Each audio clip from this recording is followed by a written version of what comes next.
নমস্কার, আমি কবিতার কলতান থেকে আমার চ্যানেলে সবাইকে স্বাগতম। বড়দেরকে প্রণাম জানাই, ছোটদেরকে অনেক অনেক আদর আর ভালোবাসা জানালাম।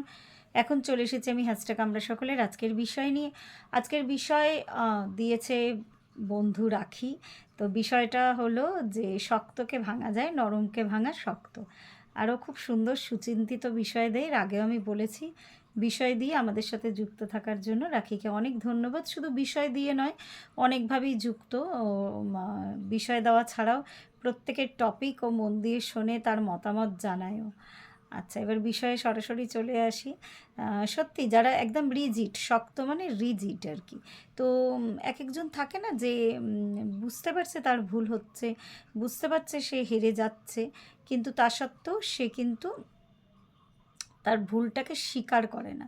তো তার ফলে কি হয়, মানে এমনই একটা রিজিড মনোভাব নিয়ে সে দাঁড়িয়ে থাকে। শুধু রিজিডই নয়, নতুনকে গ্রহণ করতে পারে না।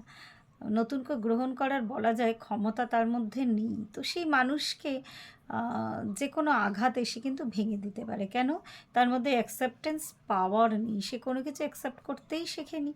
তাহলে সে নতুনকে গ্রহণ করবে কি করে? তো নিজেকে যদিও মনে করে আমি ভীষণ শক্ত মানুষ, আমি কোনো কিছুতে ভাঙি না, বা কোনো কিছু আমাকে হারাতে পারে না, কিন্তু হারের যে পরাজয়টা কিন্তু তার উপরেই এসে আগে পড়ে। কেন? তার ভেতরটাকে সে এতটাই রিজিড করে রেখেছে, সূর্যের আলো তার ভেতরে পৌঁছাতে দেয় না। এটা আমার আমার আসপেক্টটা, আমার ভাবনা চিন্তার পরিপ্রেক্ষিতে আমি আলোচনা করছি। আমার মনে হয় তাদেরকে শক্ত মানুষ বলা হয়। শক্ত মানুষ এই নয় যে যারা অত্যাধিক দুঃখেও ভেঙে পড়ে না বা অত্যাধিক সুখেও আনন্দিত হয় না, তাদেরকে আমি শক্ত মানুষ বলবো না। তো শক্ত মানুষ বলতে আমার কাছে এরকমই রিজিড মানুষজন, যারা নতুনকে গ্রহণ করে না, ভেতরটাকে এতটাই সংকীর্ণ বা সংকুচিত করে রেখেছে, তাদের ভেতরে কোনো কিছু প্রবেশ করতে পারে না। আর যদি আমি নরম মানুষ বলি, আমার মনে হয় নরম মানে ফ্লেক্সিবল। সত্যি যে কোনো একটা, মানে যদি আমি ফিজিক্স দিয়েও দেখি, যে কোনো ফ্লেক্সিবল জিনিসকে কিন্তু ভাঙা যায় না। এটা মানে এমনি সাধারণ বাস্তব জীবনেও কিন্তু প্রযোজ্য। আর যে জিনিসটা একদম মানে শক্ত হয়ে রিজিড হয়ে দাঁড়িয়ে আছে, তাকে কিন্তু আঘাত করে করে ভাঙা যায়। কিন্তু ফ্লেক্সিবল জিনিস কি হয়, তাকে যতবার ভেঙে দেবে বা মচকে দেবে, সে কিন্তু আবার দাঁড়িয়ে পড়বে। তার মানে তার মধ্যে ফ্লেক্সিবিলিটি আছে, সে সব কিছুকে গ্রহণ করতে পারে, বা তার মধ্যে গ্রহণযোগ্যতা আছে। কোনটা ভালো, কোনটা মন্দ, কোনটা ন্যায়, কোনটা অন্যায়, তার মধ্যেটাকে সে উন্মুক্ত করে রেখেছে এগুলো গ্রহণ করার জন্য।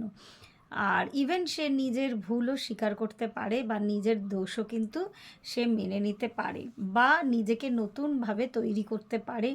তা সে তার বয়স যতই হোক না কেন, আমার মনে হয় তাকেই নরম বা ফ্লেক্সিবল মানুষ ভাবা যায় আর কি।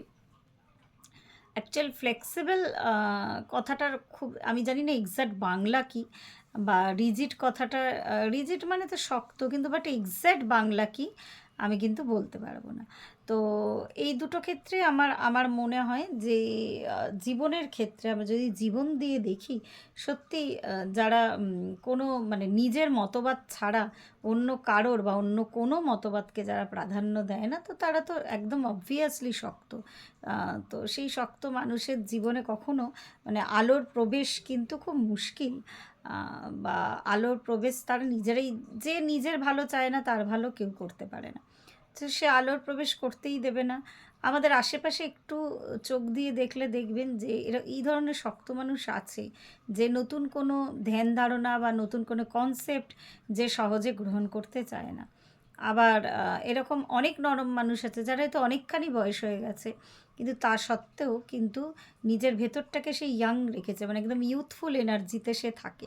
তাকে কিন্তু সহজেই সে কিন্তু মানে যে কোনো পরিস্থিতিতে, তা সে ঠান্ডা গরম, আমি এটা প্রাকৃতিক দিক থেকে বলছি না শুধু, মানে আমি এটা জীবনের ভাব থেকে বলছি, তা সে যাই হোক না কেন, সে কিন্তু সহ্য করে নিতে পারবে, সে কিন্তু ভেঙে পড়বে না। তো আজকের এই বিষয়টা নিয়ে এইটুকুই আমার মনে হলো। শুধু এইটুকু না, এটা অনেক গভীর আলোচনা, অনেক ডিপ একটা ক্ষেত্র আর কি। তো বলার অনেক কিছুই আছে, অনেক আসপেক্ট থেকে বলা যায়।